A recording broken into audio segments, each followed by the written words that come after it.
Hi all. നമ്മൾ ഫുട്ബോളിലും സോക്കറിലും ഒക്കെ ഈ ഒരു രീതിയിൽ നമ്പർ കാണാറുണ്ട്. ഇത് ആക്ച്വലി എങ്ങനെയാണ് നമ്മൾ പറയേണ്ടത് എന്നതിൽ പലപ്പോഴും കൺഫ്യൂഷൻ അല്ലെങ്കിൽ മിസ്റ്റേക്ക് പറ്റാറുണ്ട്. ഇത് ആക്ച്വലി ഒരിക്കലും 2 0 കൊടുത്തു കഴിഞ്ഞാൽ 0-0 എന്ന് വായിക്കില്ല, അല്ലെങ്കിൽ ഇത് 3-0 എന്ന് നമ്മൾ ഒരിക്കലും വായിക്കാൻ പാടില്ല. ആക്ച്വലി ബ്രിട്ടീഷ് ഇംഗ്ലീഷ് പ്രകാരം ഇത് വായിക്കേണ്ടത് it's 3-0. ഇങ്ങനെ ഒരു ഫുട്ബോളിന്റെ സോക്കറിന്റെ ഒക്കെ ഈ ഒരു സ്കോർ കാണുന്ന സമയത്ത് നമ്മൾ അവിടെ 0-ന് പകരം നില്ലാണ് ഉപയോഗിക്കേണ്ടത്. ഈ ഒരു 0 പലപ്പോഴും പല രീതിയിലും കൺഫ്യൂഷൻ ഉണ്ടാക്കാറുണ്ട്.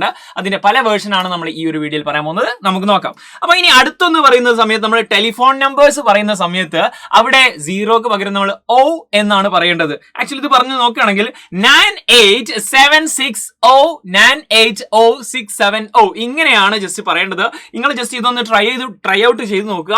ആക്ച്വലി 0 എന്നതിന് പകരം നമ്മൾ മൊബൈൽ നമ്പർ ആണെങ്കിൽ, ഫോൺ നമ്പർ ആണെങ്കിൽ വി ഹാവ് ടു യൂസ് നമ്മൾ പ്രൊനൗൺസ് ചെയ്യുന്ന സമയത്ത് അവിടെ O എന്ന് വേണം യൂസ് ചെയ്യാൻ വേണ്ടിയിട്ട്. സെറ്റ് ആണല്ലോ. ഇനി അടുത്തത് നോക്കാം. ആക്ച്വലി ഡെസിമൽ പോയിന്റ്സ് ഉണ്ടാകുന്ന സമയത്ത് നമ്മൾ പലപ്പോഴും പറയാറുള്ളത് 0.13 എന്നാണ്. It's actually nought. നമ്മൾ രണ്ട് രീതിയിൽ പറയും. നോട്ട്. അതിന്റെ സ്പെല്ലിംഗിലുള്ള മിസ്റ്റേക്ക് ആണ്. ഓൾമോസ്റ്റ് അതിന്റെ പ്രൊനൗൺസിയേഷൻ ഓൾമോസ്റ്റ് സെയിം ആണ്. നോട്ട്സ് 0.13 എന്നാണ് നമ്മൾ ഡെസിമൽ പോയിന്റ്സ് പറയുന്ന സമയത്ത് എക്സാക്ട് അത് യൂസ് ചെയ്യേണ്ടത്. ഇനി അടുത്തത് നോക്കാം. ടെന്നീസിന്റെ സ്കോറിൽ മാറ്റമുണ്ട്. ഇത് 15-0 അല്ല, അല്ലെങ്കിൽ നേരത്തെ നമ്മൾ പറഞ്ഞതുപോലെ 15-0 അല്ലെങ്കിൽ 15-0 ഒന്നും അല്ല, നില്ലും അല്ല. ഇറ്റ്സ് ആക്ച്വലി ലവ് എന്നാണ് പറയാ. 15 ലവ് എന്നാണ് പറയേണ്ടത്. അല്ലെങ്കിൽ നമ്മുടെ ബാഡ്മിന്റണും ഇതുപോലത്തെ ഈ ഒരു വേർഡ് നമ്മൾ യൂസ് ചെയ്ത് കാണാറുണ്ട്.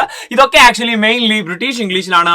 ഇനി നമ്മൾ മാത്തമെറ്റിക്സിൽ ആക്ച്വലി ഇങ്ങനെ വരികയാണെങ്കിൽ എന്തായിരിക്കും ഉപയോഗിക്കുക എന്നുള്ളത്, കോമൺ ആയിട്ട് ജനറൽ ആയിട്ട് നമ്മൾ ഉപയോഗിക്കുന്നത് ഏതാണെന്നുള്ളത് ജസ്റ്റ് കമന്റ് ചെയ്ത്. ഇതുപോലത്തെ ധാരാളം വീഡിയോസിന് വേണ്ടിയിട്ട് ജസ്റ്റ് സബ്സ്ക്രൈബ് ചെയ്താൽ നമുക്ക് വീണ്ടും കാണാം. Thank you. ബൈ.